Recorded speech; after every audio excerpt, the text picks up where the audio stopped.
அனைவருக்கும் இனிய காலை வணக்கம். புலந்திருக்கின்ற இந்த அழகான காலை பொழுதில் மற்றும் ஒரு தலைவாசல் நிகழ்ச்சி வாயிலாக உங்கள் அனைவரையும் சந்திப்பதில் பெருமகிழ்ச்சி. இன்றைய நாளும் நம் அனைவருக்கும் கிடைத்திருக்கக்கூடிய ஒரு புதிய பொழுது, அதே போன்ற ஒரு புதிய வாய்ப்பு. ஆகவே எண்ணிய காரியங்களை திட்டமிட்டு கிரமமாக செயலாற்றக்கூடிய ஒரு பொழுதாக இன்றைய நாளை நாம் அனைவரும் மாற்றிக்கொள்வோம் என்று கூறிக்கொண்டு நிகழ்ச்சியின் ஒவ்வொரு அம்சங்களாக பார்க்கும் முன்பாக ஒரு விடயத்தை உங்களோடு பகிரலாம் என்று நினைக்கின்றேன். பொதுவாக எங்களுக்கென்று ஒரு விடயத்தை ஒதுக்கி இருந்தால் அது வேலையாக நாங்கள் பார்க்கின்றோம். அதேவேளை மற்றவர்கள் எங்களிடம் இந்த விடயத்தை எனக்காக செய்து தாருங்கள் என்று தருகின்ற போது அது ஒரு கடமையாக, ஒரு பொறுப்புணர்ச்சியோடு கூடிய விடயமாக மாறிவிடுகின்றது. அப்படித்தான் எங்கள் குடும்ப உறவினர்களும் அவர்களை அனைவரையும் பார்த்து கொள்கின்ற கடமை எங்களுக்குள் இருக்கின்றது. எங்களுடைய பெற்றோராக இருக்கட்டும், ஒரு வயது வரை எங்களை அவர்கள் பார்த்து கொண்டிருக்கின்றார்கள். ஆகவே அதற்கு பிறகு அவர்களை நாங்கள் பார்த்துக் கொள்வது என்பது ஒரு பொறுப்புடைமையின் கூடிய கடமை, அது வேலை அல்ல. ஆகவே இப்படி எங்களுடைய சுற்றி இருக்கின்ற உறவுகளை எல்லாம் அன்பால் கட்டி அணைத்து வாழ்வோம் என்று கூறிக்கொண்டு நிகழ்ச்சியின் ஒவ்வொரு அம்சமாக பார்த்து விடலாம்.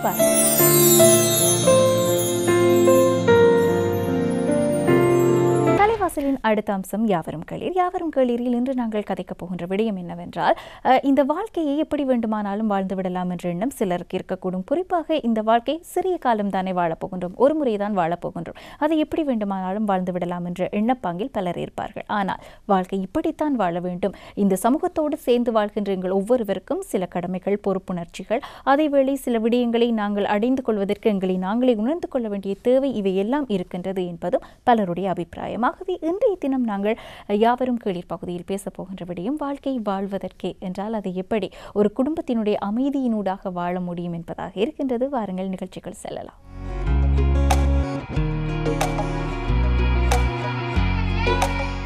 தலைவாசலின் யாவரும் கேளிருக்கு வந்தாயிற்று. இன்றைய தினம் நாங்கள் பேசப் போகின்ற விடயம் பற்றி ஏலவே ஒரு முன்னுரை உங்களுக்கு வழங்கி இருக்கின்றேன். பொதுவாக நாங்கள் அனைவரும் சாதாரணமாக சொல்வது இந்த வாழ்க்கை வாழ்வதற்கு தானே, வேறு எதற்கு, ஆகவே வாழ்ந்து விட வேண்டும். ஆனால் எப்படி வாழ்கின்றோம் என்பது முக்கியம். எங்களுடைய குடும்ப அமைதி, எங்களுடைய குடும்பத்தினுடைய அந்த நிம்மதி என்பது எங்களுடைய வாழ்க்கையை நாங்கள் வாழ்வதற்கு மிக முக்கியமான ஒரு விடயம். எங்களுடைய வாழ்க்கையை நாங்கள் வாழ்கின்ற முறை என்பதும் குடும்ப அமைதிக்கு மிக முக்கியமான ஒரு விடயமாகவே இன்றைய தினம் யாவரும் கேளீரில் நாங்கள் பேசப் போகின்ற விடயம் வாழ்க்கை வாழ்வதற்கு என்றால் அந்த குடும்ப அமைதியை காத்தபடி வாழ்க்கையை எப்படி வாழ வேண்டும் என்பதாக இருக்க போகிறது. இதற்காக அதிதியாக எங்களோடு இணைந்து கொள்கின்றார் யாழ்ப்பாணம் அறிவு திருக்கோயிலின் தலைவர், அதே போன்று யாழ் மனவளக்கலை மன்ற அறக்கட்டளை தலைவர் அருள்நிதி சின்னத்துரை முருகானந்த வேல் ஐயா அவர்கள். இவரோடு மீண்டும் ஒரு நிகழ்ச்சியில் உங்களை சந்திப்பதில் பெருமகிழ்ச்சி ஐயா. வணக்கம். வணக்கம். வாழ்க வளமுடன். வாழ்க வையகம், வாழ்க வையகம், வாழ்க வளமுடன். குரு வாழ்க, குருவே துணை. இறைவனை மனதில் கொண்டு ஏழ்மையில் வாழ்க்கை செய்து மறை பொருள் உணரத்தக்க மகன் வேண்டி தவம் செய்தென்னை நிறைவாக பெற்றெடுத்து நேர்மையாய் வளர்த்தெடுத்த என் பெற்றோர் அறவழி தொழுகிறேன். அனைத்து நேயர்களுக்கும் எனது வணக்கத்தையும் வாழ்த்தையும் தெரிவிப்பதில் பெருமகிழ்ச்சி அடைகிறேன். உங்களுக்கும் சேர்த்து இந்த வாழ்த்துக்களை தெரிவிக்கிறேன். வாழ்க வளமுடன். நன்றி ஐயா, நன்றி. நாங்கள் நிகழ்ச்சிக்குள் செல்லலாம். நிகழ்ச்சியில் நாங்கள் இன்று பேசப் போகின்ற விடயம் இந்த குடும்ப அமைதி என்பதாக இருக்கின்றது. வாழ்க்கை வாழ்வதற்கு என்ற அடிப்படையில் குடும்பத்தினுடைய அமைதி என்று எடுத்துக்கொண்டால் ஒரு சமூகத்தின் மிக சிறிய அலகு குடும்பம். அப்படி பல குடும்பங்கள் சேர்கின்ற போது ஒரு சமூகம், அந்த சமூகங்கள் பல சேர்ந்தால் உலகமாகவே ஒட்டுமொத்த உலகத்திற்கு அமைதி அல்லது ஏதோ ஒரு நல்ல விடயம் என்றால் அது ஒரு குடும்பத்தில் இருந்து தான் ஆரம்பமாகி ஆக வேண்டும். ஆகவே இந்த வாழ்க்கை வாழ்வதற்கே என்ற அடிப்படையில் குடும்பத்தினுடைய அமைதி எவ்வளவு தூரம் முக்கியமாக இருக்கின்றது என்பதை ஆரம்பத்தில் பேசிவிடலாம் இல்லையா? உங்கள் கருத்தை நல்ல விஷயம். நான் முந்த ஒரு கவி ஒன்று சொல்லியிருந்தேன். இறைவனை மனதில் கொண்டு ஏழ்மையில் வாழ்க்கை செய்து. எனது வாழ்க்கை ஒரு ஏழ்மை. காரணம், எங்களோட அப்பா ஒரு முந்தி சொல்வார்கள், இப்போ அக்கௌண்டன் என்று அழகாக சொல்லுவோம், இது கணக்க பிள்ளைன்னு சொல்வார்கள். மறை பொருள் உணரத்தக்க மகன் வேண்டி தவம் செய்தென்னை. நான் 5 சகோதரிகளுக்கு பிறகு நான் பிறந்தனான். இறைவனை மனதில் கொண்டு எங்களோட அம்மா தவம் இருந்து தான் என்னை பெற்றவா, ஏன்னா ஆம்பளை பிள்ளை இல்லைன்னு சொல்லி. ஏழ்மையில் வாழ்க்கை செய்து மறைபொருள் உணரத்தக்க மகன் வேண்டி தவம் செய்த என்னை நிறைவாக பெற்றெடுத்து நேர்மையாய் வளர்த்தெடுத்துருங்க. இந்த நேர்மை, தவம், ஏழ்மை, இதுதான் குடும்பம். இந்த கவியில் முழுமை அடைந்திருக்கு. எனக்கு கடவுள், என்னை பொறுத்தவரையில் எனக்கு கடவுள் எனது அப்பா அம்மா. ஒவ்வொருக்கும் அதுதான். அதை உணர்வது அவர்களது பொறுப்பு. இப்போ கடவுள் என்று சொல்லிக்கல நிறைய கேள்வி வரும். நாங்கள் கோயிலுக்கு போகிறோமே, நான் கடவுளுக்கு எதிரானவன் இல்லை, எங்களோட அப்பா அம்மாவை தான் என்னை கடவுளாக நான் பார்த்துருக்குறேன். அதை தாண்டி பார்த்தா இயற்கை பஞ்சபூதங்கள்லாம் கடவுளாக தெரிகிறது. பஞ்சபூதங்களுக்கு அங்கால போய் பார்த்தா சுத்த வழி ஒன்று தான் இருக்கிறது. எங்கும் நீக்கமர நிறைந்திருக்கக்கூடிய ஒரே இது சுத்த வழி, ஸ்பேஸ். அதுக்கு ஆற்றல் இருக்கா? இருக்கு. ஆற்றல் இல்லாட்டி நானும் நீங்களும் பேச முடியாது. இந்த இடைவெளி, இந்த வெளி இல்லாட்டி சவுண்ட் வராது உங்களுக்கு. அப்போ இந்த கிரகங்கள், பூமிகள், கோள்கள் எல்லாம் எங்கே இருந்து சுற்றுகிறது? வெளியில் இருந்து. இப்போ எல்லாமாக இருக்கக்கூடியது, எல்லா ஆற்றலையும் சேர்ந்தது சுத்த வெளி. இதை நான் ஏன் வாழ்க்கைக்கு கொண்டு வருகிறேன் என்று சொல்லி சொன்னால், நமது ஒவ்வொரு வாழ்க்கைக்கும் நம்ம இறையோட சம்பந்தப்பட்டது. எல்லோரும் நாங்களாக செய்கிறோம் அப்படி என்று சொல்லுகிறார்கள். நாங்கள் செய்யவில்லை, நாங்கள் கருவியாக இருக்கிறோமே தவிர இறையாற்றல் நேர்பாடு தான் வாழ்க்கை. கர்மாவின் பிரதிபலன்தான் நமது வாழும் காலம். உண்மையில் நாங்கள் வாழ்க்கை வாழ்வதற்கு இந்த பிறவியை நாங்கள் எடுத்திருக்கிறோம். இந்த பிறவியில் நாங்கள் எங்களுக்கு அனுபவமாக கிடைக்கிறது எல்லாமே நமது வாழ்க்கை தான். வாழ்க்கையை சிக்கலண்டு நினைக்கும் சிக்கல்லாம், வாழ்க்கை வசந்தம் என்று நினைக்கும் வசந்தம். இந்த வசந்தம் டிவி வச்சிருந்தே வசந்தமாக இருக்க வேணும் நீங்கள். நிச்சயமாக. எனவே அந்த வசந்தம் எப்படி வரும்? அது நம்ம மனதை பொறுத்தது. மனதில் ஒரு அமைதி இருந்தால் வாழ்க்கையில் அமைதி.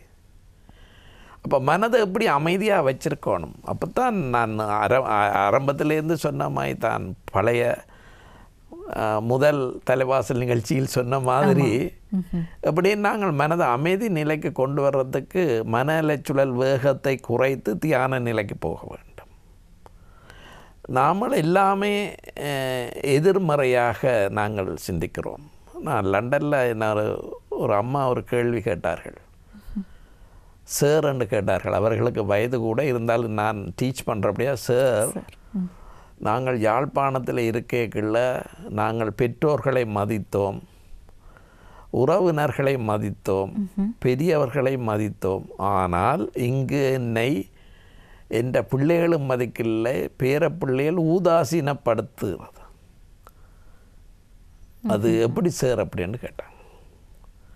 அதற்கு சொன்னது தான் முதலும் சொல்லியிருக்கிறேன், எதிர்பார்க்காமல் வாழுங்கள், ஏற்றுக்கொள்கிற தன்மையை வளர்த்துக்கிடுங்க. இதே மீறி என்ன ஒன்று இருக்குது, அதை நீங்கள் நடைமுறைக்கு உங்களால் முடியுமாக இருந்தால் அதை சாத்தியப்படுத்திக்கொள்ளும். என்ன அது? அதுதான் மிக முக்கியமான விடயம். நமக்கு துன்பம் வருகுதுன்னு சொன்னால் நமக்கு ஒரு பதிவு இருக்குது, கர்மா இருக்குது, ஜெனட்டிக் இருக்குது. அதாவது எங்களோட அப்பாட டிப்போசிட் அப்பாவுக்கு பிறகு யாருக்கு? பிள்ளைகளுக்கு. எனக்குன்னு வைங்க, நான் பிள்ளை ஒரு பிள்ளை என்ன, அப்பாட டயபெட்டிக் உங்களுக்கு, அதுவும் எனக்கு தான். அப்போ நம்ம மூதாதையர் இருந்து வந்த நல்லதும் இருக்குது, கெட்டதும் இருக்குது. அப்போ நம்மளோட ஜெனட்டிக்கில், எங்களோட பதிவில், கர்மாவில் ஒரு 80% எனக்கு கெட்ட பதிவு இருக்குது. அப்படின்னா அந்த வாழ்க்கையும் அப்படித்தான் இருக்கு.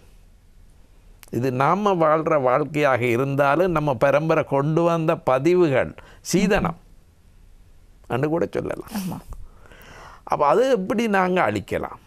இதுக்கு மேல் பதிவு, நீங்கள் ரெக்கார்டிங் இருக்கிறீங்க, ரெக்கார்டிங்கை மேல் பதிவு செய்யலாம். அப்போ அது அழியும். அது எப்படி அழியும் என்றது இந்த வேதாத்திரி மகர்ஷி அவர்கள் அழகாக சொல்கிறார். என்னென்னு சொன்னால், அந்த அம்மாவுக்கு சொன்ன விஷயம் என்ன, இப்போ நமக்கு இந்த துன்பம் வருது, பிள்ளைகளால் வருது, பேர பிள்ளைகளால் வருது, அவை ஊதாசீனப்படுத்தினம், நம்மளோட சொற்வழி கேட்கினம் இல்லைன்னு சொன்னால், உங்களுக்கு 80% பதிவு இருந்தால், கெட்ட பதிவு ஜெனட்டிக்கு பரம்பரை இருந்தால் 10% கழிதண்டு நினைங்க அப்படின்னு. அந்த தைரியம் மனதில் வந்தால் வாழ்க்கை வசந்தம். அப்போ வாழ்க்கையை நாங்கள் எப்படி அனுபவிக்கிறோம், நம்ம கஷ்டம் வந்தோன்னா துவண்டு விடக்கூடாது. கஷ்டத்துக்கு கஷ்டம் கொடுக்கணும். கண்ணதாசனிடம் ஒரு கேள்வி கேட்பார்கள், கவலை இல்லாத மனிதன் உலகத்தில் இருக்கிறானான்னு சொல்லி. கவலை இல்லை என்று கவலை இருக்குமாம். அப்போ நாம் இந்த எடுத்துக்கொள்கிற விதத்தில் தான் நம்மளோட வாழ்க்கையில் சிக்கல்கள் வருகிறோம். அந்த சிக்கல்களுக்கு காரணமும் நாம தான். இந்த சிக்கலை தீர்க்க வேண்டியவர்களும் நாங்கள் தான். சிக்கலை லேசாக தீர்க்கலாம், அது பெரிய கஷ்டம் இல்லை. நாம் கஷ்டம் கஷ்டத்துக்கு கஷ்டம் கொடுத்துட்ட மாதிரி இருந்தால் நாம் தீர்த்துக்கலாம். அப்போ எனவே இந்த வாழ்க்கையில் முதலாவது ஒற்றுமை. ஏன்னா முதலாவது பிரச்சனை வர்றது கணவன் மனைவியிடையே தான் அந்த பிரச்சனை கூடுதலாக வருது. ஆனால் ஒரு பெண் மனைவி கணவனுக்காக முழுமையாக தன்மை அர்ப்பணித்திருக்கிறார்கள். பெற்றோரை பிறந்தகத்தை, இந்தியாவில் ஒரு பாடல் மகர்ஷியில், பெற்றோரையும் விட்டு பிறந்தகத்தையும் விட்டுட்டு அங்கே மாப்பிள்ளை வீட்டுக்கு போவாங்க. இலங்கையில் பொம்பளை வீட்டுக்கு போகிறாங்க. ஆனபடியால் அதில் அந்த கருத்து இலங்கைக்கு பொருந்தமாக. அப்போ அவர்கள் தியாகம். ஒரு பெண் என்பவள் ஒரு தாய். அந்த தாய், அதான் நான் முதல்ல நான் சொன்னதை தான் சொன்னான், ஒரு தாய் எவ்வளவு கடமை செய்கிறான், அந்த கடமையை யோசிக்க வேணும். அதுக்காண்டி அப்பா ஒன்றும் சொல்ல இல்லைன்னு சொல்லல. அப்பா மகன் ஒரு 100 மார்க்ஸ் வந்தால் வீட்டில் மகனை பாராட்டுவேற என்ன தெரியல, உலகம் பூரா சொல்லிடுவார் என்ற மகன் 100 மார்க்ஸ் எடுத்தவர் அப்படி. ஆமாம். அப்போ இந்த தாய் சந்திரன், தகப்பன் சூரியன். தகப்பன் தூரத்தில் இருக்கிறார், அவருக்கு பாசம் இல்லை அப்படின்னு இல்லை, பாசம் இருக்கு, காட்டிக்கொள்ள மாட்டார். தாய் பாசமாக இருப்பா, குளிர்மையாக இருப்பாங்க. அதான் சந்திரன். ஆமாம். அப்போ இந்த நிலையில் நாங்கள் பெற்றோர்கள்ட்ட இருந்து வாழையக்கீழ நாங்கள் எப்படி இருக்க வேணுமென்றது பெற்றோர்கள் நமக்கு சொல்லி தருகிறார்கள். இன்றைக்கி அது அப்படியே பாடசாலைகளில் சில விடயங்கள் நடக்கிறது, அது கல்லூரிகளில் நடக்குது, யூனிவர்சிட்டிகளில் நடக்குது. அப்போ குடும்ப அமைதியை நாங்கள் தான் உருவாக்க வேணுமே தவிர அது வேறொருடமிருந்து நாங்கள் படிக்க முடியாது. நம்ம நடந்து கொள்கிற விதத்தில் தான் குடும்ப அமைதி இருக்கு. அப்போ குடும்ப அமைதி இருந்தால் தான் எல்லா அமைதியும் வரும். அதுதான் முதல் நம்ம குடும்பம் அமைதி இல்லைன்னு சொன்னால் நான் மற்றவர்களை, நாங்கள் எவ்வளவு லட்சாதிபதியாக இருக்கலாம், கோடீஸ்வரலாம் இருக்கலாம், வீட்டை போய்க்க வாங்க டீ குடிங்க, டீ இருக்குது அப்படின்ற ஒரு நிலையில் இருந்தால் தான் நமக்கு வாழ்க்கை. சுகிசிவம் அழகாக சொல்லுவார், எனது 60வது பிறந்த நாளுக்கு சுகிசிவம் வந்திருந்தார். வந்த பொழுது நானும் எனது மனவளக்கலை நண்பர்களும் ஆளுநரை சந்தித்து விட்டு வந்தோம். அந்த நேரத்தில் சந்திக்க முடியலை, வீட்டுக்கு வந்தனாங்க. அப்போ சுகிசிவம் இந்த பேச்சில் பேசிக்க சொல்லுவார், அவர் வீட்டில் இத்தனை பேரோட வாரதுன்னு சொல்லல, இத்தனை பேருக்கு சாப்பாடு தயாரிங்கன்னு சொல்லல, வந்து சாப்பாடு போடுன்னு சொல்கிற தைரியம் முருகானந்த வேலுக்கு இருக்குது, அதை சமாளிக்கிற தைரியம் கமலாதேவிக்கும் இருக்கு, மனைவிக்கு இருக்கிறது அப்படின்னு பேசினார். அப்போ இந்த குடும்பத்தில் அமைதி இல்லாவிட்டால் அல்லாட்டி ஒற்றுமை இல்லாவிட்டால் நாம் அப்படி வாழ முடியாது. அப்போ மனைவி என்பது மிக மிக முக்கியமான பாத்திரம். ஆனால் இன்று அது சில இடங்களில் பல இடங்களில் ஒரு கேள்விக்குறியாக இருக்கிறது, வருந்தத்தக்கது. அதை நாங்கள் நிச்சயமாக மாற்ற வேணும். இந்த சமூகம் சமுதாயம் கேட்டுக்கொண்டிருக்கக்கூடிய அனைத்து ரசிகர்களுக்கும் நான் ஒரு அப்பாவாக இருந்து வேண்டுகோள் கொடுக்கிறேன், நீங்கள் அமைதியாக இருக்க பழகுங்கள். எல்லாத்தையும் எல்லாத்தையும் நேர்மறையாக பாருங்கள், எதிர்மறையாக பார்க்காதீர்கள். இது ஒன்றுதான் காரணம் ஏன் சொல்லப்பட்டது என்ற விடயத்தை நீங்கள் நிச்சயம். குடும்ப அமைதி வேணுமாக இருந்தால் நிச்சயம் மனதை நாங்கள் ஒரு நல்ல நிலைக்கு கொண்டு வரணும். மனம்தான் எல்லாவற்றுக்கும் காரணம். அப்போ மனம் சரியாக இருந்தால் மந்திரம் செவிக்கக்கூட தேவையில்லை. அப்போ மனம் எப்படி இருக்க வேணும், அதுக்குத்தான் மனவளக்கலையில் தியான பயிற்சிகள் இருக்குது. வேதாத்திரி மகர்ஷின்ற தியான வழியில் சொல்வேன். இந்த சுகிசிவம் அழகாக சொல்லுவேன், துரியாதீத தவம் இயற்றக்கூடியவர்கள் தெய்வமே அப்படின்னு முடிப்பார். அப்போ நாங்கள் தெய்வத்துக்குள்ள அம்சத்தோடு இருக்க வேணும்.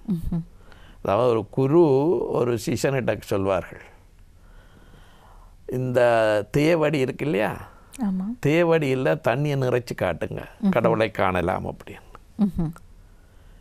அப்பொழுது ஒருவரும் எப்படி சார் தேவடியில் தண்ணீர் நிரப்பையிலாதானே.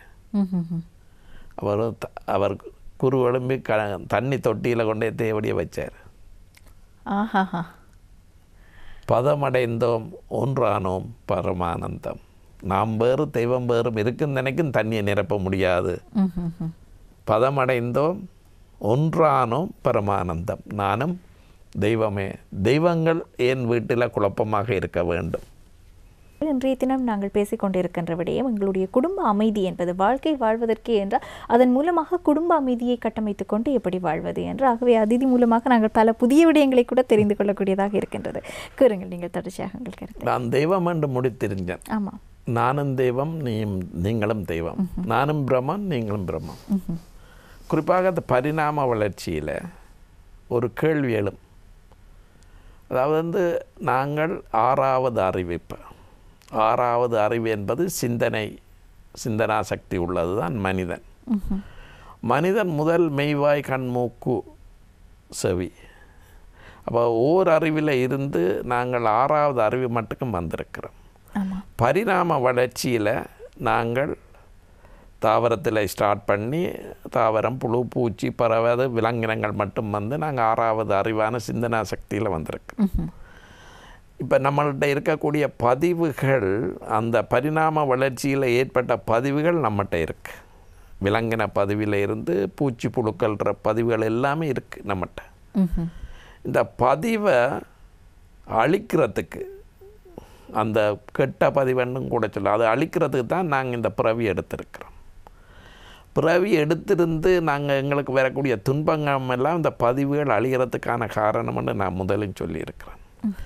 அழிந்து விட்டால் நாங்கள் யார்? தெய்வம். ஆமாம். இப்போ தெய்வத்துக்கு என்ன வரவிலக்கணம் அப்படின்ட்டு கேட்கலாம். இப்போ நாங்கள் கும்புற தெய்வத்தை நீங்கள் தெய்வம்னு சொல்கிறீங்க. நீங்களும் ஒரு சைவம், நானும் ஒரு சைவம், அப்போ நம்ம முருகன் தெய்வம் அப்படி சொல்லலாம். அப்போ நாம் கிறிஸ்துவ சமயத்தை சேர்ந்த ஜீசஸ் தெய்வமா? தெய்வம்தான். இஸ்லாமிய நண்பர்கள் தெய்வம்தான். நம்ம பௌத்த நம்மட புத்தபிரான் உலகத்திலே மிகப்பெரிய ஞானி, அவர் தெய்வம். இதில் நாங்கள் எங்கே நிற்கிறோம், எந்த இடத்துல நிற்கிறோம் என்று சொல்லி மதங்களை கடந்த நிலை வரணும். ஓஷோடம் ஒரு கேள்வி கேட்பார்கள், கடவுளை காண முடியுமான்னு. பிரபஞ்சம் தோன்றுவதற்கு முதல் பார்க்கலாம், பிரபஞ்சம் அழிஞ்ச பிறகு பார்க்கலாம், நாங்கள் இப்போ பார்க்கலாம்.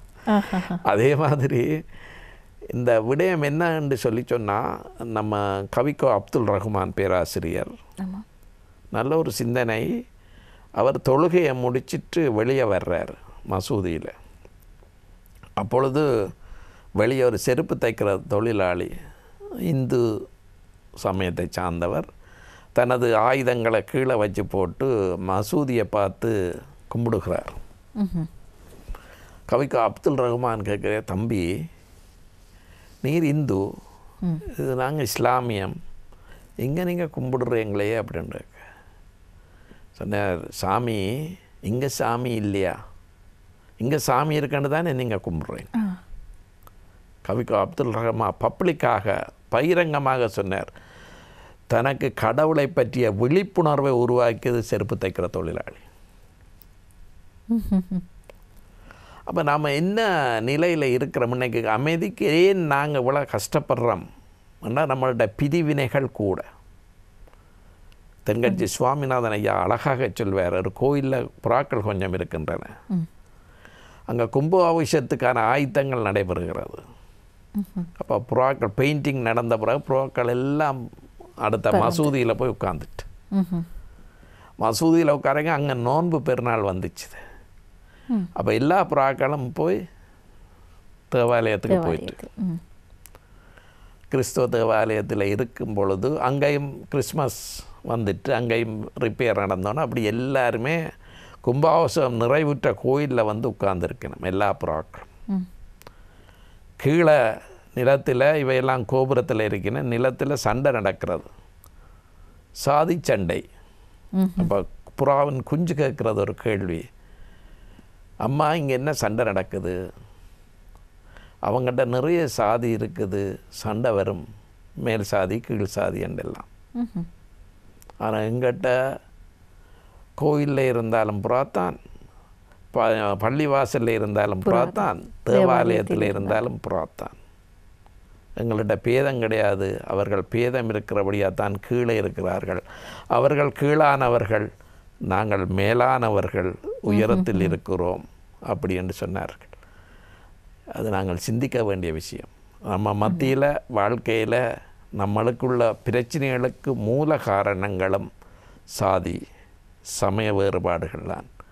நாங்கள் மூலம் ஒன்றுதான், மூலம் ஒன்றுதான், ஏகன் அநேகன், ஒன்றுதான் பலவானது. எனவே அந்த நிலைக்கு நாங்கள் போக வேணும். அந்த ஒற்றுமை நிலைக்கு போகும் பொழுது ஒரு தனி மனித அமைதி தான் ஒரு குடும்ப அமைதியாக மாறும். தனி மனிதன் எப்படி அமைதியாகிறான்? தனக்கு இந்த உலகத்தில் தேவையானது எல்லாமே இறைவன் கொடுத்து வச்சு விட்டான். கல்லினில் தேரைக்கும் கொடுத்துருக்கிறார். நாம தான் அதை பழுதாக்கி வச்சிருக்கிறோமே தவிர எல்லாருக்கும் இந்த கொரோனாவுக்கும் மருந்து வச்சிருக்கிறார் இறைவன். நாம் கண்டுபிடிக்க இல்லையே தவிர இறைவன் வச்சிருக்கார். அப்போ நாங்கள் இன்றைக்கி வாழ்க்கையில் நமக்கு தேவையான அனைத்தையும் இறைவன் தந்திருக்கிறான். அந்த இறை நிலையை பற்றி நாங்கள் சிந்திக்கிறோமா? இல்லை. நான் முதல் சொன்னமாய் பதமடைந்தோம் ஒன்றானோம். பதமடைந்துட்டா ஒன்றானோம். பரமானந்தம். பரமானந்தம் என்றார் இறை. அப்போ நாங்கள் இன்றைக்கி இந்த நமக்கு தேவையான எல்லாவற்றையும் இறைவன் தந்திருக்கிறான். பஞ்சபூதங்கள் இல்லாமல் வாழ இயலுமா? நிச்சயம் முடியாது. தேவாலயங்கள், கோயில்கள், தேவாலயங்கள், மசூதி இல்லாமல் வாழலாம், பஞ்சபூதம் இல்லாமல் வாழ முடியாது. அப்போ இந்த பஞ்சபூதங்களுக்கு காரணகர்த்தா யார் என்றைக்குள்ள நாங்கள் இறைவன், அந்த முழு முதல் பொருள். அப்போ அது விஞ்ஞானபூர்வமாக பிக் பேங் தியரி சொல்கிறாங்க. பெருவெடிப்பு சம்பவம் நடந்து தான் இந்த பிரபஞ்சம் தோன்றியது. அதுக்கு முந்தி பிரபஞ்சம் எப்படி இருந்தது தெரியாது. விஞ்ஞானம் சறுக்கி கொண்டிருக்கிறது. வேதாத்திரி மகர்ஷி சாரம் கட்டிக்க. சாரம் என்று சொன்னால் நாம் ஒரு கட்டிடம் கட்டுறதுக்கு பக்கத்தில் கட்டுவாங்க இல்லையா, சாரம். எனவே இந்த பிரபஞ்சம் தோன்றுவதற்கு அதான் முதலே சொன்னது, ஒரு சுத்த வழி தன்னிருக்க சூழ்ந்தெழுத்து மாற்றல். வேதாத்திரி மகர்ஷியின் அழகான பாடல் இருக்கு. இறைவழியே தன்னிருக்க சூழ்ந்தெழுத்து மாற்றல் இதன் திணிவு மடிப்பு விழ சுழலின் நுண்வண்ணாம் நிறைவழியில் விண் சுழல நெருக்குகின்ற உரசில் நிலவழியில் எழுப்புகின்ற நேரலைகள் காந்தமாம் மறைபொருளாங் காந்தம் தன் மாத்திரைகள் ஐவைகை மறைக்காதீர் விண்பூதம் எல்லாமே உண்டு. மலைக்காதீர் மாபெரும் பூதம். இந்த மாபூதங்கள் என்று சொல்கிறது பஞ்சபூதங்கள். இதெல்லாம் தோன்றின விதம் சொல்கிறார். இறைவழியே தன் இருக்க சூழ்ந்தெழுத்து மாற்றத்தால் தான் இந்த 5 பூதங்களும் வந்து மனுஷனும் வந்திருக்கான். அப்போ இது எப்படி நாங்கள் பார்க்க வேண்டும்? தெய்வந்தான் மனிதனாக வந்திருக்கு. தெய்வத்துக்கு ஏன் இந்த குறைகள், நிறைகள், பிரச்சனைகள்? அதிலேருந்து விடுபடுவதற்கு தன்னை அறிய வேண்டும். தன்னை அறிந்து விட்டால், நான் யார் என்று அறிந்து விட்டால் எல்லா பிரச்சனைகளும் சுகமாக தீரும். அப்போ வாழ்க்கையில் நாங்கள் வாழ வேண்டுமாக இருந்தால் நிறைய விட்டு கொடுப்புகள் செய்யலாம். விட்டு கொடுப்பதால் ஒருவரும் கெட்டு போவதில்லை.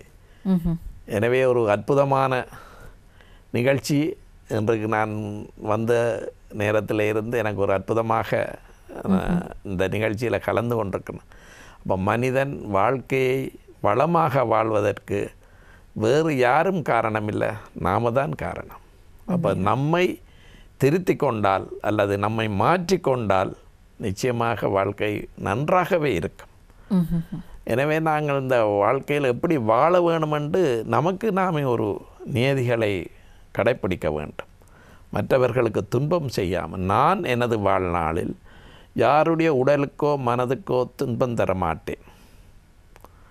துன்பப்படும் உயிர்களுக்கு என்னால் முடிந்த உதவி செய்வேன். இது வேதாத்திரி மகர்ஷியின் 2 ஒழுக்க பண்பாடு. நான் எனது வாழ்நாளில் யாருடைய உடலுக்கோ மனதுக்கோ துன்பம் செய்ய மாட்டேன். உடலுக்கு மட்டுமில்லை, மனதுக்கும் துன்பப்படுவோருக்கு என்னால் முடிந்த உதவிகளை செய்வேன். இப்போ இந்த நிலைக்கு நாங்கள் வர வேணும் என்று சொன்னால் நானும் பிரமம் நீயும் பிரமம் என்ற நிலைக்கு உயர வேண்டும். அவரும் கடவுள், நானும் கடவுள், மனிதனும் தெய்வமாகலாம். இதில் மாற்று கருத்து இல்லை. எனவே நாங்கள் தெய்வ அம்சத்தோடு நாங்கள் வாழ வேண்டும். அந்த நான் முதல் சொன்ன மாதிரி அந்த இதுக்குள்ள தண்ணி தொட்டிக்குள்ள தேவடியை வைச்சால் அது நிரம்பி இருக்கும். அப்போ தான் நம்மை நாம் அறிய வேண்டும். ஆனால் அதுக்காக நம்ம எப்படி வளப்படுத்துறது, எப்படி நிலப்படுத்துறது என்பதை நாம் தான் அதை செய்ய வேணும். அந்த மனவளக்கலைக்கு முந்தி, மனவளக்கலைக்கு பின் கூட மனவளக்கலை எங்களை செப்பனிட்டிருக்கிறது. நாங்கள் மனவளக்கலை பயிற்சியை பெற்றவர்கள் என்றபடியால் நாங்கள் வேதாத்திரி மகர்ஷியை நாங்கள் குருவாக ஏற்றுக்கொண்டிருக்கிறோம்.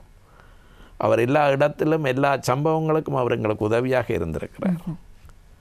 எனவே இந்த மனவளக்கலை என்பது மனதை வளப்படுத்தும் கலை. அதற்கான உடற்பயிற்சி இருக்குது, காயகல்ப பயிற்சி இருக்குது, தியான பயிற்சி இருக்குது, அகத்தாய்வு பயிற்சிகள் இருக்கிறது. அதுகளை எல்லாம் செய்யும் பொழுது வாழ்க்கையில் எந்த துன்பம் வந்தாலும் அது நமக்குரியது என்று ஏற்றுக்கொள்ளக்கூடிய பக்குவ நிலை வரும். அப்போ இதுவும் கடந்து போகும் என்று தான் நான் சொன்ன மாதிரி தான். அப்போ இதுகளை எல்லாத்தையும் துன்பமாக நினைக்கக்கூடாது. அண்மையில் என் மகளுக்கு கல்யாணம் நடந்தது. அதுக்கு கொரோனாவுக்கு முதல் நான் டேட் வச்சுருந்தேன். நான் அதை பற்றியே நான் சிந்திக்கவில்லை. இன்னொரு டேட்டில் இனிதாக கல்யாணம் நிறைவேறிச்சு.